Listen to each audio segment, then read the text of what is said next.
22대 총선 사전투표가 일주일 앞으로 다가온 가운데 인천과 경남 양산에 있는 이 사전투표소에 불법 카메라를 몰래 설치한 40대 유튜버가 경찰에 체포됐습니다. 또 마약 투약 혐의를 받는 전직 야구 국가대표 선수 오재원 씨가 검찰에 송치됐는데요.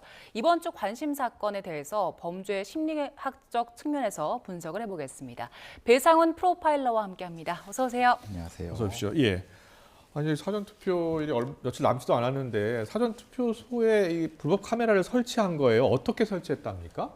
이제 발견되게 예. 된 거는 18일 날 우선 양산시에 있는 행정복지센터에서부터 예. 소형 카메라가 발견된 걸 신고했다고 합니다. 18일 날 발견됐는데 저 그래서 사람인가 보죠? 행정안전부에서 긴급 점검을 실시를 하게 됐고 그걸 두지는 과정에서 인천시에 있는 사전투표소에 전수조사하는 과정에서 나타난 거고 예. 그것이 이제 그 CCTV를 추적하면서 소재가 파악돼서 경기도 고양시에서 어젯밤에 체포됐습니다. 예. 네, 그 카메라 설치한 몰래 카메라 보니까요. 거기 위에 KT 뭐 통신 장비 이렇게 스티커도 붙어 있고 또 이런 카메라를 전국 여러 곳에 설치를 했다고 하더라고요. 굉장히 치밀하게 움직였어요. 예, 수십 곳이 될 거란 추정도 하고 울산에서 지금 발견된 것도 유사하고요. 예. 저 장비인가 봐요. 예, 그렇죠? 저 장비입니다. KT 통신 장비 저렇게 써놓으니까 저건 가짜죠. 저거는 거짓이죠. 그러니까요. 예.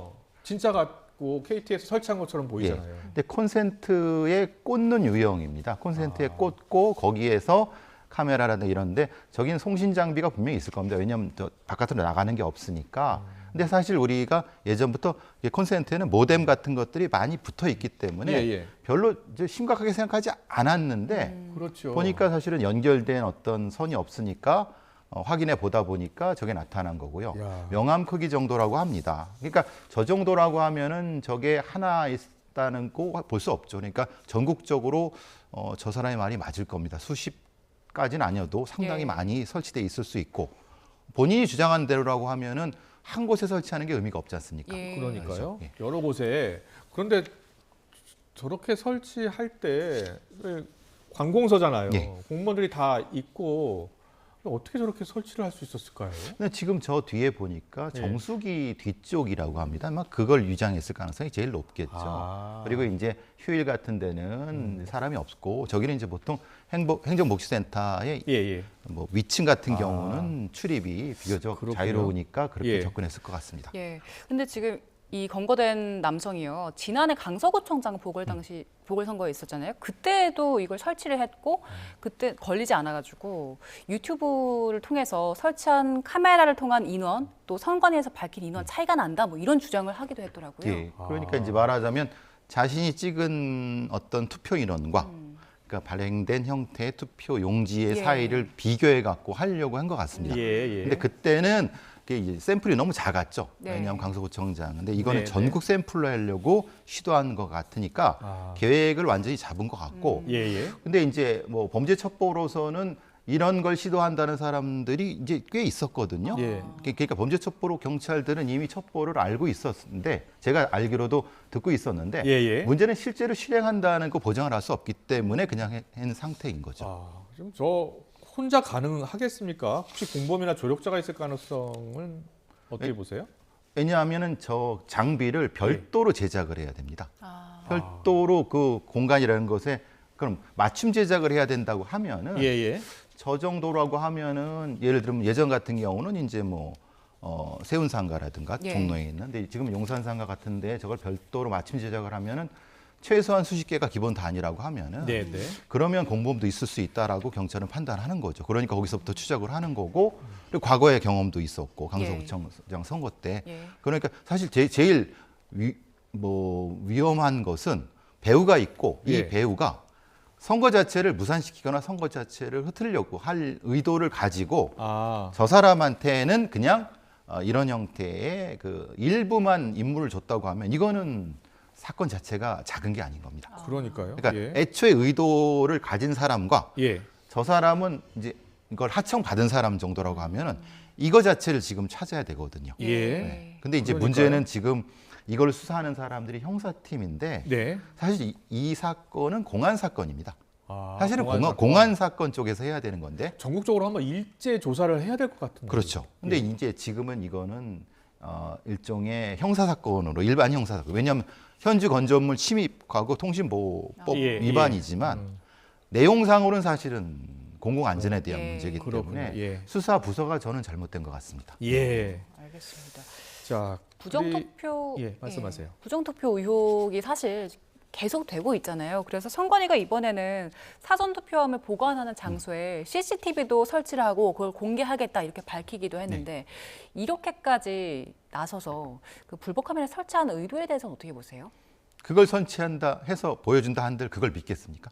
또 저 그것도- 선관위도 매수됐다고 하고 아. 또 중간에 누가 뭐 해킹했다고 하니까 이거를 이렇게 계속 뭘 하는 것도 중요하지만은 예. 기본적으로 이런 사람들의 심리에 따라 들어가면서 어떤 심리예요? 어느 부분에 있어서의 그 국민들한테 투명한 부분에 대한 얘기를 해줄 것인가에 대한 부분과 그리고 애초에 저는 음모론을 믿는 사람들을 그 생각을 바꾸게 하는 건 불가능합니다. 강한 의심을 하고 있기 때문에 저렇게 몰래카메라를 설치했다는 거 아닙니까? 그렇죠. 예. 마가라고 이제 미국 트럼프의 광적 지지자들이죠. 예, 예. 그 이제 미국을 다시 위대하게 만드는 예. 마가 그 사람들이 저런 짓을 많이 합니다. 말하자면은 무조건 민주당 정부는 믿지 않아. 무조건 그 과거 바이든이 대통령 됐을 예, 예. 때는 다 그게 부정선거야라고 믿고 있고 그것이 정치적 힘이 되는 그런 체제에서는 예. 어떻게든 저것은 신뢰하지 않습니다. 근데 실제로 믿고 있는 건 맞아요? 실제로 믿는 거예요? 이게 이제 그 단계가 있는데 예. 처음에는 어떤 숫자라든가 기계를 보여주면 그럴 것 같죠. 근데 어느 순간인가 그 다음을 넘어갈 때는 이 머릿속에서 나는 도파민, 말하는 예. 흥분하는 예. 것 자체가 이미 이 시선을 가려버립니다. 아. 터널 비전이라고 예, 하는데 예. 그것이 올라가게 되면은 이제 숫자라든가 기계가 중요한 것이 아니라 자기가 믿고 싶은 걸 믿게 됩니다. 뭐 어떠한 증거, 화면을 직접 보여줘도 못 믿는 거예요? 그건 절대 안 믿습니다. 이게 왜냐하면 그렇게 보여줘도 내가 당신 어떻게 믿어? 이런 식으로 나오거나 예. 기계 자체에 어떤 특정한 장치가 있다고 또 다른 생각을 하게 됩니다.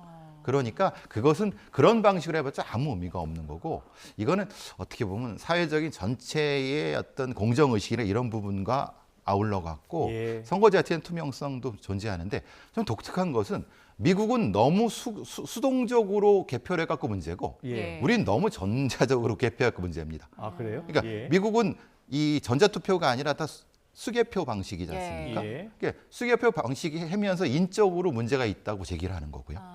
그 그러면 부정투표라고 하는 미국도 거고. 전자투표를 하는 곳도 있고 있죠. 있어요. 예. 있는데 이제 수개표하는 곳도 있고. 수개표하는 것도 있는데 이제 그거 자체를 수개표 자체를 못 믿는 방식으로 우리는 이제 너무 전자 개표가 예. 문제였다고 해서 이제 되는 거고. 그러면 이번에 선관위에서 그 수개표 한다고 밝혔잖아요. 그렇게 한다고 해도 이런 뭐 부정선거를 제기하는 사람들은 믿지 않을 거라고 보시는 믿지 않죠. 겁니까? 왜냐하면 저 화면을 보고 봐라. 내가 찍은 거는 10명인데 니네들은 9명밖에 안 되지 않느냐라고 분명히 제기할 겁니다. 예. 그러니까 저거는 그렇게 해서 논리적으로 접근해서 될 문제는 그 아닙니다. 범죄 심리학적 측면에서 이런 사람들을 설득할 수 있는 생각을 좀 바꾸게 할 수 있는 방법은 없습니까? 이건 설득의 영역이 아닙니다. 이건 설득의 영역이 아니라 이것은 증거를 보여주고 그 증거가 합리적인 상태에서 그대로 처리해야 되는 거지. 이것이 합리적이라고 설명을 하면은 예. 더 넘어갑니다. 그러니까 그걸 내 증거가 합리적이라는 설명을 하면은 한마디 더 붙이잖아요. 예. 거 봐. 너도 네가 이상하게 생각하지라고 오히려 저를 공격하게 됩니다. 이런 방식으로 저의 논리를 깨는 방식으로 이 자체의 음모론을 같이 전염시키려고 합니다. 예. 그러니까 실제로는 의미가 없습니다. 뭐 선거 관리를 책임지는 뭐 관련 기관도 빈틈을 보여서는 안 될 것 같아요. 그렇죠. 예. 근데 빈틈을 안 보일 수 없는 거는 예. 보셔서 아시겠지만은 뭐 러시아 선거도 그렇고 네. 다른 어떤 외국의 선거들에서 일일이 다 수개표를 하거든요. 이걸 예, 하기 위해서. 예, 예. 근데 문제는 수개표하다가 돌아가시는 분들이 많습니다. 아. 그냥 꼼짝 말고 움직이니까 그러니까 뇌동맥류라든가 그래요? 심장마비로. 예, 예. 그러니까 그런 형태가 있기 때문에 그렇게 우리는 그렇게 못 하거든요. 네. 그러니까 허점은 생길 수밖에 없는데 예. 그 허점이 합리적인 허점이냐 아니냐의 문제인 거지. 예. 허점에 대한 커버를 합리적으로 해야 되겠죠. 네. 자, 이 사건 제대로 수사하고 제대로 파악할 필요가 있잖아요. 일단 뭐 부서가 잘못됐다. 예, 예. 그리고 이제 공안 사건을 다뤄야 한다는 말씀하셨잖아요. 저 어떻게 다뤄야 되겠습니까? 그러니까 이거의 배우를 분명히 찾아야 되겠죠. 배우를 찾아야 되고요. 왜냐하면 예. 배우가 중요한 것은 이거 자체가 문제냐 아니면 예. 선거 자체를 무산시키거나 하는 더 큰 목적이 있느냐에 대한 부분을 먼저 찾아야 되는 거고 그런 어떤 관계성을 찾아야 되는 거고 예. 저 기기가 어떻게 유출됐는가. 예를 들면 그렇겠네요. 저것이 맞춤 제작을 했는가 아니면 시중에서 구할 수 있는 것인지 이런 예. 것들에 대한 걸 찾아가다 보면 분명히 증거 나올 수밖에 없습니다. 알겠습니다. 네, 저희 주제를 바꿔서요. 오재원 전 선수 얘기를 해보겠습니다. 마약류 관리법 위반 그리고 폭행 혐의로 검찰에 송치가 된 상황인데 처음에 이게 알려진 게 된 게 오재원 전 선수와 교제를 했다는 여성이 신고를 하면서 알려지게 된 거죠. 근데 교제는 모르겠습니다. 예. 그 여성은 또 다르게 얘기를 하니까. 근데 예. 작년 3월, 4월쯤에 뭔 일이 있었나 봅니다. 이제 말하자면은 작년 4월쯤에 그분, A라고 칭하겠습니다. 예, 예. 그분의 집에서 뭔가 마약 투약 관련된 부분이 있었고 아. 오재원 선수가 조금 지능적으로 마약을 숨겼는데 개인적으로. 그러니까 집이 아니라 예.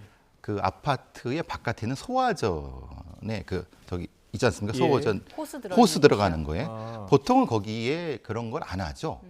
뭘 숨기거나 그러지 않는데 근데 그렇지 않은 데도 있습니다. 거기에 이제 말하자면은 택배를 예. 놓기도 하고 별 많이 넣거든요. 근데 거기에 넣습니다. 넣는데 본인은 여기에 그 안경집에다가 예. 마약 주사 넣은 거를 넣은 거죠. 예. 걸리지 않을 거라고 생각했습니다. 근데 하필 음. 경비원이 그걸 열어본 겁니다. 아. 그러니까 확인해 보니까 마약이니까 신고를 해갖고 경찰이 출동을 해서 거기 싹 뒤졌는데 그 안에 오재원 선수가 있었나 봅니다. 근데 없는 척 했고 예. 근데 그때 이제 경찰은 눈치를 챈 것 같습니다. 아, 그래요? 누군가가 여기다가 마약을 놓고 근데 그 몇 달 뒤에 첩보가 들어옵니다. 오재원이라는 사람에 대한 첩보가 들어옵니다. 아. 그러니까 이제 아마 그 중간에 교차가 있었던 것 같습니다. 예. 그러다가 이제 올해 초에 이 아까 A라는 여성과 오재원 선수 사이에 이 폭행 시비가 벌어져 갖고 예. 폭행으로 긴급으로 이제 임의 동행을 하는 과정에서 예. 마약 검사를 하고 그 과정에서 지금 나와 있는 아까 말씀드린 안경집에 있는 주사기의 DNA와 예. 오재원 선수의 DNA를 비교해서 거기서 체포하게 된 겁니다. 그렇군요. 그런데 이 오재원 선수가 그 마약 투약 혐의로 조사를 할 당시 3월 10일 날은 강력히 부인했어요. 그리고 예. 간이 검사에서 실제로 음성이 나왔다면서요. 근데 이제 보통 간이 검사라는 건 간이 키트거든요. 예. 간이 키트라고 하는 건 사실은 뭐 한 4-5개밖에 안 나오고요. 아. 그 시점이 좀 지나면 안 나올 수 있고요. 예. 이제 모 탐사보도 매체에서 한 오재원만의 루틴이라고 하는 예. 좀 이거는 이렇게까지 예. 해야 되나 싶기도 한데 그 우리가 예전에 박유천 사건에서 예. 한 그 방식을 더 심각하게 몸을 컨트롤한 것 같습니다. 예. 그러니까 땀을 빼고 털을 밀고 예. 그러니까 자기는 자신했던 것 같아요. 네. 이렇게 하면은 마약이 안 걸릴 거라고 자신했던 것 같은데 예. 그런데 아까 지금 말씀 혐의를 계속 부인하고 있는 거 아니에요? 아닙니다. 그건 뭐 지금 DNA가 나왔기 때문에 아, 지금은 예. 이제 구속이 된 상태고요. 예. 마약 수사를 받는 중에도 수면제 대리 처방을 했더라고요. 뭐 동료 선수들은 물론이고 본인이 운영하는 야구 아카데미 수강생 또 학부모에게도 그런 걸 부탁했더라고요. 그 아까 A 씨한테도 똑같이 예. 그랬고요. 그러니까 아마 이분은 오재원 씨는 아마 마약의 중증도가 심한 것 같습니다. 마약만 한 것이 아니라 다른 어떤 마약류, 향정도 같이 이렇게 한 것 같습니다. 그러니까 굉장히 심각한 중독이라고 알려지고 일단 있습니다. 알려지기로는 수면제 중독이 처음에 있었다 뭐 이런 이야기도 있던데요. 그러니까 이제 현역일 때도 그런 얘기가 예, 있었나 봐요. 그러니까 그때는 아마 그 향정 쪽으로 아마 예. 그 중독이 있는 거다가 이제 넘어간 것 같습니다. 근데 이게 지금 대리 처방을 한 사람들이 있어요. 지인들이죠. 예. 근데 그분들한테 이렇게 부탁하게 되면 또 알고 아는 사람이기 때문에 또 이렇게 거절하기가 쉽지 않았었나 봐요. 근데 오재원이라는 사람이 사실 프로야구의 캡틴이라고 하면 예. 대단히 카리스마가 높은 예, 사람들입니다. 예. 우리 뭐 과거에 우리가 되게 알려진 사람들이잖아요. 예. 이순철 감독이라든가 이정범 선수라 이런 사람들이 다 캡틴들입니다. 네. 굉장히 카리스마가 높은 사람입니다. 두산 같은 경우도 예. 오재원이 카리스마인데 사실 그 카리스마가 이게 나쁜 쪽으로 된 겁니다. 그러니까 다른 어떤 아카데미라든가 어떤 다른 사람들한테 그렇게 어떤 말을 할 때 아마 거부하기가 쉽지 않았을 겁니다. 이 사람은. 예. 최근에 그 접수된 마약 사건들 오재원 선수처럼 음성 나오는 경우들이 상당히 많다고 해요. 그러니까 이제 말하자면 이게 약물 마약류인데 그 마약류가 굉장히 복잡합니다. 그러니까 우리나라에 들어온 게 190종 이상이 되는데 실제로 키트로 검사할 수 있는 건 뭐 20종이 안 된다고 얘기를 해요. 계속 이제 그걸 검사의 키트를 개발하는데 그러니까 간이 검사로는 사실은 안 나올 가능성이 훨씬 높죠. 그래서 그것도 하고 영장으로 해서 이 채모 검사도 하는 그겁니다. 그래서 그렇군요. 근데 앞서 잠깐 대리 처방 이야기 드렸는데 이 대리 처방을 좀 해달라라고 해서 가서 약을 좀 가져다 달라 그랬다는 거예요. 그렇죠. 그런데 그 첫 번째 약을 대리해서 받으러 갔는데 그 사람한테 주는 게 맞아요? 안 되죠. 안 되잖아요. 당연히 안 되죠. 그거는 그 자체도 문제가 되는 건데, 근데 이제 아마 강요라든가 아니면 다른 어떤 예를 들면 그 아카데미에 자기 자식을 이렇게 하니까 뭐 이렇게 이런 방식의 일종의 암묵적인 압박이 있었을 대리 가능성이 처방을 있죠. 해주거나 그 대리 처방을 대리해서 약을 탄 분들은 어떤 처벌을 받습니까? 근데 이제 처벌 자체 물론 입건이 될 수는 있지만요. 실제로 처벌은 받지 않을 겁니다. 왜냐하면 이거 그래요? 강요에 의해서 받았다고 하지만은 근데 그것을 이제 반복적으로 했을 경우는 다르죠. 반복적으로 했을 건 방조범이 되죠. 최근에 그 젊은층 중심으로 마약 굉장히 빠르게 확산하고 있다 이런 예. 자료들 계속 나오잖아요. 뭐 SNS로 구하기 쉬워지고 또 값이 많이 저렴해졌다고 하지만 심리적인 차원에서 마약이 그 범죄가 증가하는 이유는 뭘까요? 이걸 하나의 놀이 같은 거로 인식하는 것 같습니다. 10대 같은 경우는. 이게 놀이라고요? 그러니까 이제 안 되죠. 일종의 짜릿한 형태, 그러니까 두 가지가 문제가 인터넷 도박하고 마약이 같은 연결이 되어 한 번 빠지면 절대 헤어날 수 해낼 수 없다면서요. 없죠. 근데 이거를 놀이식으로 해갖고 중독을 시키는 겁니다. 이거에 대한 공급자들이. 그래서 이제 실제로 10대 마약 사범이 2019년에 164명에서 2023년에는 거의 뭐 700명 넘게 10대 마약 사범이 되는 것이 이게 사실은 굉장히 높아지는 것은 인식 자체가 너무 쉽게 구하고 비용도 싸고 그런데 자기들끼리의 일종의 놀이 같은 개념으로 주고받고 그러다 보니까 이거 자체를 사실 바꿔야 되거든요. 이게 박성재 법무장관도 이제 치료가 중심이 된다고 말한 것처럼 사실 그런 쪽으로 접근해야 되거든요. 수요자를 줄이는 방식으로 접근해야 되고 10대들도 놀이가 아니라 이것 자체가 범죄라고 하는 것을 인식시켜야 되는데 그걸 가르쳐 줄 수 있는 어떤 학교라 이런 게 없지 않습니까? 그래서. 심각합니다. 지금 마약류 사범 추이 잠깐 보여주세요. 2022년에 18,000건, 2023년에 27,600건인데 많다라는 그 인식이 돼요. 근데 이게 어느 정도 수준입니까?